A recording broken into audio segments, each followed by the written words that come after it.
ఏపీకి సంబంధించిన breaking news చూద్దాం. పోలవరం ప్రాజెక్ట్ పనులు వేగంగా ముందుకు సాగనున్నాయి. ఇవాళ పోలవరాన్ని సీఎం చంద్రబాబు సందర్శించనున్నారు. పరిశీలన తర్వాత భవిష్యత్తులో చేపట్టబోయే పనుల స్కెడ్యూల్ ని విడుదల చేయనున్నారు చంద్రబాబు నాయుడు. గతంలో ప్రతి సోమవారం పోలవరాన్ని చంద్రబాబు సందర్శించేవారు. అలాంటి కార్యక్రమాన్ని మళ్లీ శ్రీకారం చుట్టినట్టుగా మనకు తెలుస్తోంది. ఉదయం 10 గంటలకు ఉండవల్లి నుంచి హెలికాప్టర్లో ముఖ్యమంత్రి చంద్రబాబు నాయుడు బయలుదేరుతారు. 10 గంటల 45 నిమిషాలకు పోలవరం ప్రాజెక్ట్ వ్యూ పాయింట్ దగ్గర హెలీప్యాడ్ దగ్గరికి చేరుకుంటారు. పనులను పరిశీలించిన తర్వాత ప్రాజెక్టు పనులు ఎంతవరకు వచ్చాయి, నిర్వాసితుల పునరావాసంపై అధికారులు ఇంజనీర్లతో ఆయన సమీక్షిస్తారు.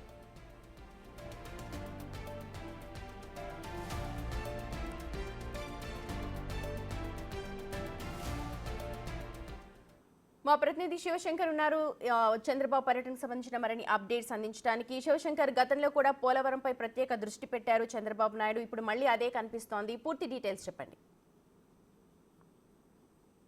సుమతి, చూసుకున్నట్లయితే గతం మాదిరిగానే చంద్రబాబు మళ్ళీ పోలవరంపై ప్రత్యేక దృష్టి పెట్టారని చెప్పుకోవాలి. ఎందుకంటే కూటమి ప్రభుత్వం ఏర్పడిన తర్వాత త్వరితగతిన పోలవరం ప్రాజెక్టుని పూర్తి చేసి ఆంధ్రప్రదేశ్ జీవనాడిగా ఉన్న పోలవరం ప్రాజెక్టును అయితే త్వరితగతిన పూర్తి చేస్తామంటూ కూడా సీఎం హామీ ఇచ్చిన పరిస్థితి గతంలో చూస్తాం. అయితే ఈ నేపథ్యంలోనే ఆయన కార్యాచరణ కూడా రూపొందించనున్నారని తెలుస్తుంది. అయితే ఈ రోజు ఉదయం 10 గంటల 45 నిమిషాలకి పోలవరం ప్రాజెక్టు వద్దకు అయితే ఆయన చేరుకుంటారు. అక్కడి నుంచి కూడా వ్యూ పాయింట్ ద్వారా పోలవరం ప్రాజెక్టుని అయితే పరిశీలిస్తారు. పరిశీలించిన అనంతరం కూడా ఏదైతే చూసుకున్నట్లయితే అక్కడి నుంచి ప్రాజెక్టులో పూర్తి పనులన్నీ కూడా సమీక్షించేందుకు సంబంధించి గ్యాప్ 1, గ్యాప్ 2 అదేవిధంగా డీవాల్ పనులను కూడా పరిశీలించి దానిపై పురోగతిని అధికారులను అడిగి తెలుసుకున్నారు. అధికారులు తెలుసుకున్న అనంతరం కూడా చంద్రబాబు పూర్తి స్థాయిలో ఆ పనులని పర్యవేక్షించిన తర్వాత అధికారులు R&R ప్యాకేజీ సంబంధించి అధికారులు మరియు ఏదైతే కాంట్రాక్ట్ సంస్థలు ఉన్నాయో కాంట్రాక్ట్ సంస్థలను కూడా పూర్తి స్థాయిలో వారితో సమీక్ష నిర్వహించనున్నారు. అది 12 గంటల నుంచి 1 గంటల వరకు ఈ సమీక్ష అంతా కూడా నిర్వహించిన తర్వాత అనంతరం ప్రెస్ మీట్ అయితే కండక్ట్ చేయనున్నారు. ప్రెస్ మీట్ కండక్ట్ చేసిన అనంతరం కూడా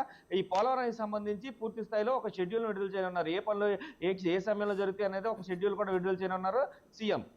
right Shivashankar, thank you so much. మొత్తానికి చంద్రబాబు పర్యటనతో పోలవరం నిర్మాణం, పునరావాసం, పరిహారంపై స్పష్టత వస్తుందని రైతులు, నిర్వాసితులు అయితే భావిస్తున్నారు.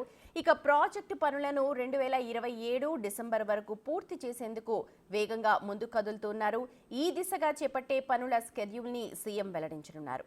డయాఫ్రమ్ వాల్ నిర్మాణంతో పాటు ఎర్త్కమ్ రాక్ఫిల్ డ్యాం పనులను వేగంగా పూర్తి చేయటం తొలి ప్రాధాన్యంగా భావించి ఆ దిశగా అడుగులు వేస్తున్నారు.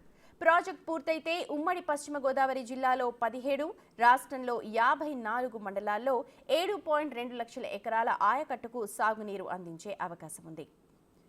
ఇక నిర్వాసితుల కోసం పశ్చిమ గోదావరి జిల్లాలో 13 ప్రాంతాల్లో పునరావాస కాలనీలను నిర్మిస్తున్నారు. ఆ పనులకు సంబంధించి గత ప్రభుత్వంలో బిల్లులు చెల్లించలేదు. దీంతో ఎక్కడి పనులక్కడ వదిలేశారు. చాలా వరకు కాలనీలు అసంపూర్తిగానే ఉన్నాయి. ఇక పోలవరం మండలంలోని 19 గ్రామాల ప్రజలు ఇళ్లు ఖాళీ చేసేశారు. వీరి కోసం ఒక్క ప్రాంతంలో కూడా పూర్తి స్థాయిలో సౌకర్యాలు లేవు. రోడ్లు, ఆసుపత్రి, పాఠశాల, అంగన్వాడీ భవనాలు లేక నిర్వాసితులు తీవ్ర అవస్థలు పడుతున్నారు. ఇక నేటి పర్యటనలో సీఎం పరిహారంపై కూడా ప్రకటన చేసే అవకాశం ఉంది. పోలవరం, కుకునూరు, వేలేర్పాడు మండలాల్లో 12,000 ఎకరాల భూసేకరణ చేశారు. 25,000 కుటుంబాల నిర్వాసితులుగా ప్రకటించున్నారు. ఇప్పటికే ఇందులో 41.15 కాంటూరు పరిధిలో 44 గ్రామాలు 10,000 కుటుంబాల వరకు ఉన్నాయి.